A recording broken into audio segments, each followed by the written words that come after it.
Everyone, I'm Topher, I'm Turner. and together we're Topher and Turner. And tonight we'll be talking about The Woman in Black. The Woman in Black is a story of a young lawyer who travels to a remote village in late 19th century England, where he meets a vengeful ghost of a scorned woman who terrorizes the locals. All right.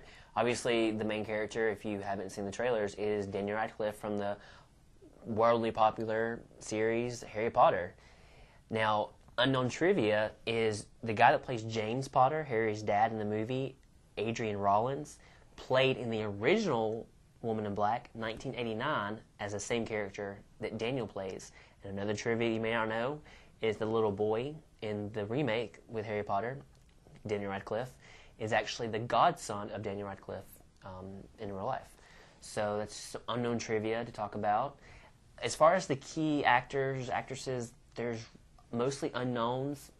If you're a big British fan, you may recognize some of their faces, but definitely haven't seen them in a lot of American films. I honestly couldn't pinpoint one that I'd be like, I know that person.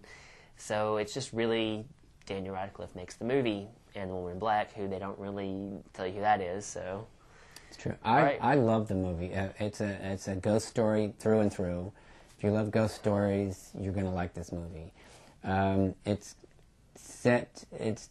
set, and all of the backgrounds are incredible. It's a very darkly filmed movie. The haunted house is incredible.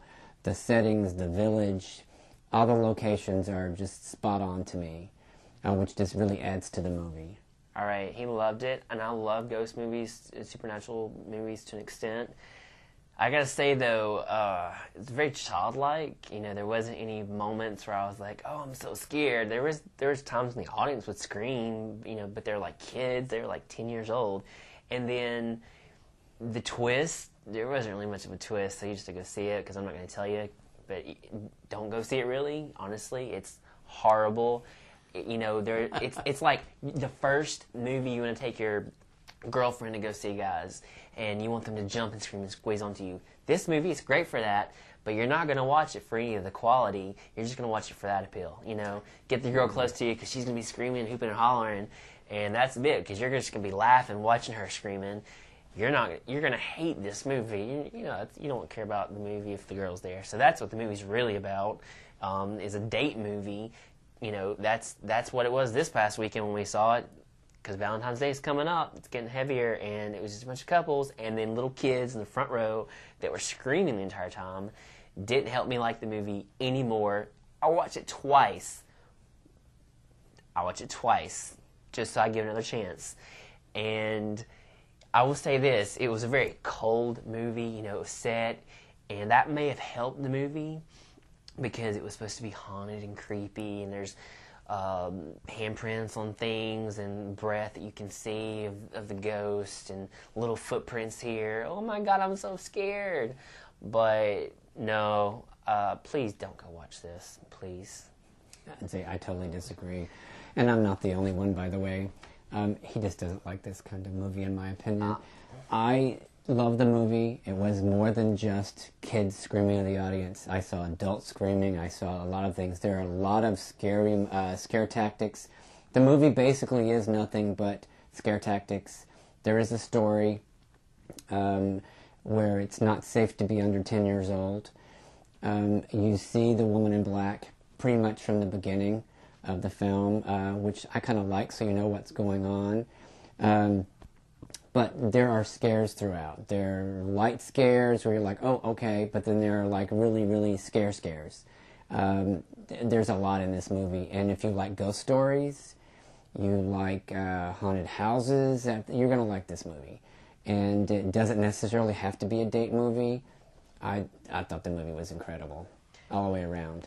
Back to Daniel Radcliffe, trying to see if he really is a great actor, doesn't really give him a lot of chance in this movie because it's such a kind of a monotone character, so you don't really get to see any great acting range. So you're not going to see that from him, but he was still great in the part, and it worked for me. Everything I saw about the movie I really enjoyed. I don't really know that I could pick out a bad part because it fit for a perfect ghost story for me. And it's from I believe the production company from Hammer Films, which used to do a lot of horror movies, and they've resurrected it. So this is like in the Hammer style of filming. All right. The movie overall as a whole, no, I didn't enjoy the storyline. I hated it. Wouldn't watch it again. I give it a C-. It only gets a C because it has Daniel Radcliffe. You know, they did a great job on the cinematography of casting, the colors, the feel. You know, it's monochromatic. It's more of the gray, white, and black colors. But there are moments that they want to emphasize throughout the movie when they're dealing with the children, where there's like the reds, the blues, the orange, your basic colors, and they, during those scenes when they have Daniel interact with the children, those colors are very vivid throughout the movie, and that helps emphasize the parts that you should be focusing on. And there's slow parts, you know, where they set a landscape to make you get the feel that, oh, it's cold outside, it's creepy, I'm alone, I'm surrounded by this huge barren land, and the lighting, you know, shows when it's stormy outside. You know, they have all that great traditional feel to all the ghost movies that you've watched growing up as a kid. If you like Ghost Hunters, by the way, I'm sure you're going to love this movie because it has all those cool little tricks they play on Daniel Radcliffe's character. Overall, that was the only thing. You know, the making of this movie was spectacular. The storyline, not so much. Sorry. Sorry, you feel it was flat. The only other thing that I thought was kind of distracting, and I couldn't get the Harry Potter character out of my mind, is when he's on the train and he opens a newspaper and he's looking at a seance ad, and I wanted to see the ad come to life. And I even heard someone in the audience say, "It needs to move." That was the only thing that was jarring to me. But then that was really kind of the only moment in the train station and the newspaper. And then I completely forgot about him being Harry Potter after that. Right. So that was the only thing that I thought was distracting. But again, still a great ghost story through and through. I think some good scares, you know, just really interesting. I totally agree with the colors and how it was filmed, with some of the children die, and just some of the such vivid colors on them when you're used to seeing so just dark, and like you said, dark blues, right, and you know, and gray, and seeing the vivid color just really brought more of it to me. Right, and it emphasizes the way that the children die throughout the movie, and you find out why the woman in black is after these children throughout. And then supposedly there's a twist ending. Right. I kind of saw it coming. I wasn't really surprised. You know, to me, it's a red box film. You know, go get it when it comes out on DVD. Wait till then. Get your significant other on the couch with you. Pop it in. Turn off the lights. Get a little cozy. That's great. Don't take her to it. There's way better movies to take her to the theater. I totally disagree. I think it's great to see this with an audience in a theater.